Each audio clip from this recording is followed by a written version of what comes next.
కామారెడ్డి జిల్లా నాగిరెడ్డిపేట మండలంలోని పోచారం ప్రాజెక్టును పర్యాటక కేంద్రంగా తీర్చిదిద్దేందుకు కృషి చేస్తానని ఎల్లారెడ్డి ఎమ్మెల్యే మదన్ మోహన్ రావు అన్నారు.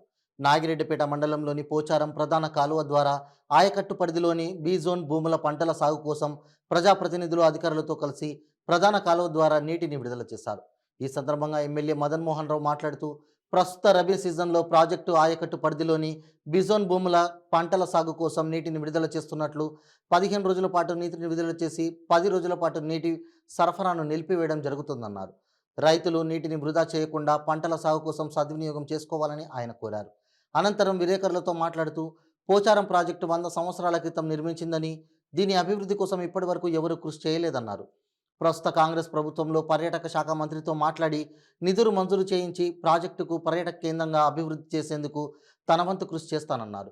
ఈ కార్యక్రమంలో పోచారం సర్పంచ్ విజిత శ్రీనివాస్ రెడ్డి, ఎంపీపీ దివిటి రాజ్దాస్, జెడ్పీటీసీ ఉమ్మన్న గారి Manohar Reddy, Tandur society chairman Akidi Gangareddy, Congress party నాయకులు విఠల్ రెడ్డి, శ్రీధర్ గౌడ్, నాయకుడు బొల్లు నరసింహారెడ్డి, లక్ష్మణ్ ఠాకూర్, నీటిపారుదల శాఖ అధికారులు తదితరులు పాల్గొన్నారు.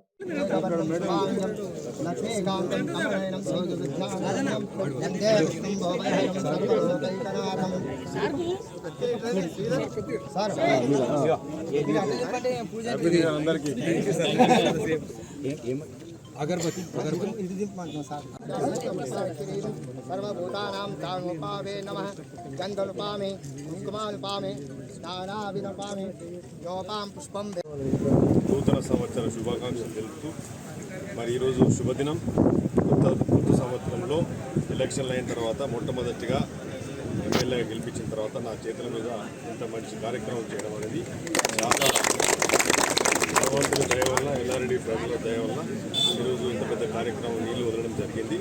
ఇది మరి మా అధికారులు కూడా అందరినీ కూడా ప్రశంసిస్తూ మరి రైతుల గురించి వాళ్ళు కొన్ని మీటింగ్స్ పెట్టుకొని ప్రిపరేట్ చేసుకొని ఈరోజు కార్యక్రమం చేయడం జరిగింది.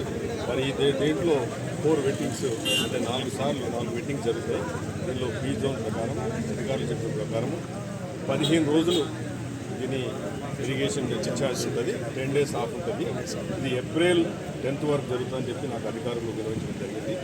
మరి ఇంత మంచి పక్క ప్రణాళికలతో మరి లాస్ట్ ఆయకట్టు వరకు కూడా లాస్ట్ ఆయకట్టు వరకు కూడా తిమ్మారెడ్డి వరకు కూడా ఇది వాటర్ పోవాలి. మరి ఈ ప్రాంతం ప్రత్యేకంగా ఎల్లారెడ్డి నియోజకవర్గం పేద ప్రజలు, చిన్న రైతులతో కూడుకున్నది. ఈరోజు నీళ్ళు వస్తేనే పంట పండే పరిస్థితి, పంట పండుతూనే 2 చేతులు నోట్ల పోయే పరిస్థితి ఉంది. ఈ ప్రాంతం అంతా వ్యవసాయం మీద ఆధారపడుతుంది కనుక మరి నీళ్ళు అనేది భగవంతుని స్వరూపం. మరి ఆ భగవంతుని స్వరూపాన్ని ఈరోజు మరి రైతులకు అందడం జరుగుతుంది. మరి మేము కూడా రాజకీయంగా కూడా మరి ఎలక్షన్లకు చెప్పడం జరిగింది. ఈ ప్రాంతాన్ని ఆయకట్టును కూడా ఇంక్రీజ్ చేయాలని చెప్పి కూడా రైతులకు డిమాండ్ చేస్తూ ఉంది. దాన్ని కూడా మేము కన్సిడరేషన్ చేస్తున్నాం. అధికారులతో, ప్రజాప్రతినిధులతో కూడా మాట్లాడుతున్నాం. మరి ఇంత మంచి కార్యక్రమానికి మీరందరూ వచ్చినందుకు రైతులకు కూడా శుభాభినందనలు తెలుపుతూ మళ్ళొకసారి నూతన సంవత్సర శుభాకాంక్షలు తెలుపుతూ అందరికీ కూడా